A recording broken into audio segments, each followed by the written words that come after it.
12 फरवरी 2026 को जब बांग्लादेश में आम चुनाव के लिए वोट डाले जा रहे थे तो सबकी नजर बांग्लादेश की तीन सबसे बड़ी पार्टियों पर थी।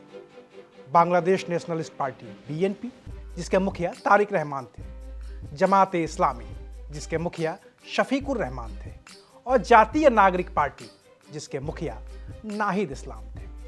लेकिन 13 फरवरी की शाम जब नतीजे आए तो पता चला कि जिन नाहिद इस्लाम और उनके जेंजी साथियों की वजह से बांग्लादेश में शेख हसीना का तख्ता पलट हुआ और इस चुनाव की नौबत आई, वो इस चुनाव में 6 सीटों पर ही सिमट गए।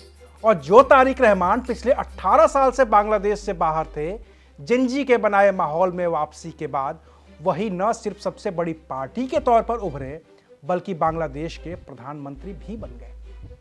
सवाल है कि क्यों? आखिर जिस जेंजी ने बांग्लादेश की सड़कों पर क्रांति के जरिए शेख हसीना का तख्ता पलटकर उन्हें देश छोड़ने के लिए मजबूर कर दिया, बांग्लादेश की आवाम ने उन्हें वोट क्यों नहीं किया?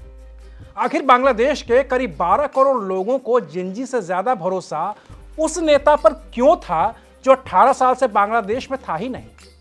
आखिर जेंजी की पूरी मेहनत, जेंजी की पूरी क्रांति, जेंजी का बहा खून उनके नेताओं के काम क्यों नहीं आया? और क्यों उसका पूरा फायदा तारिक रहमान को ही मिला? आज क्लियर कट बात करेंगे इसी मुद्दे पर। नमस्कार, मैं हूं अविनाश और आप देख रहे हैं एबीपी लाइव।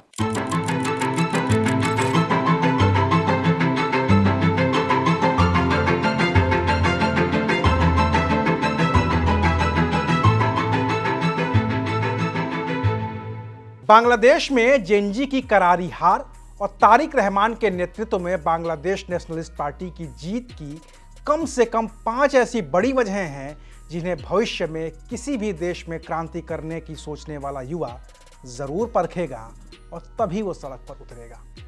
पहला, भरोसे का संकट। जातीय नागरिक पार्टी कहिए या फिर नेशनल सिटीजन पार्टी, बांग्लादेश के चुनाव में इसके उम्मीदवारों के सामने सबसे बड़ा संकट भरोसे का संकट था। सड़क पर उतरी जेंजी ने शेख हसीना का तख्ता पलट तो कर दिया, लेकिन उसके बाद देश चलेगा कैसे, इसका कोई भी रोड मैप जेंजी नेताओं के पास नहीं था।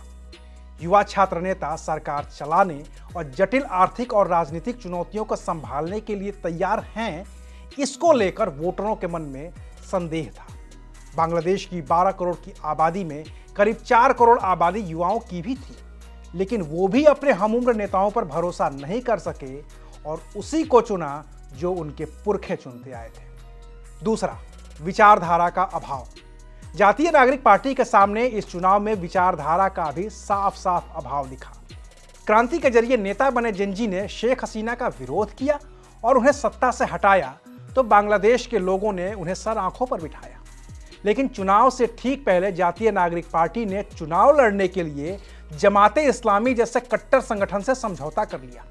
उसी के साथ उम्मीदवार भी उतारे और पूरे देश में महज 32 सीटों पर ही चुनाव लड़ा। इसकी वजह से बांग्लादेश के युवाओं के मन में यह तय हो गया कि जातीय नागरिक पार्टी को वोट देने का सीधा मतलब जमात को वोट देना है। ऐसे में उदारवादी प्रगतिशील युवा और शहरी मतदाता नाराज हो गए, जिससे पार्टी के भीतर भी फूट पड़ी। विचारधारा का अभाव देखते हुए बांग्लादेश के युवाओं ने दूसरा रास्ता चुना। तीसरा, इतिहास के साथ की गई क्रूरता। चुनाव से पहले शेख हसीना के तख्ता पलट के दौरान जेंजी ने बांग्लादेश के इतिहास के साथ जो क्रूरता की थी, बांग्लादेश के लोग उस क्रूरता को भूल नहीं पाए।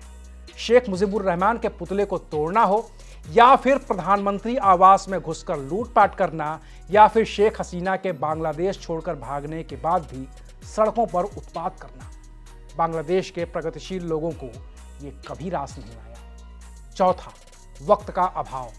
शेख हसीना के तख्ता पलट के लिए जब जेंजी सड़क पर उतरी तो उसे बांग्लादेश की आम आवाम का भी सहयोग मिला। मोहम्मद यूनुस जब अंतरिम प्रधानमंत्री बने और कुछ जेंजी उस सरकार में शामिल हुए, तब भी लोगों का समर्थन मिला। लेकिन चुनाव से ठीक पहले जब जेंजी ने अपनी पार्टी बना ली और चुनाव लड़ने को तैयार हो गए तो लोगों के मन में यह घर कर गया कि जेंजी की क्रांति का मकसद ही बांग्लादेश की सत्ता पर काबिज होना है।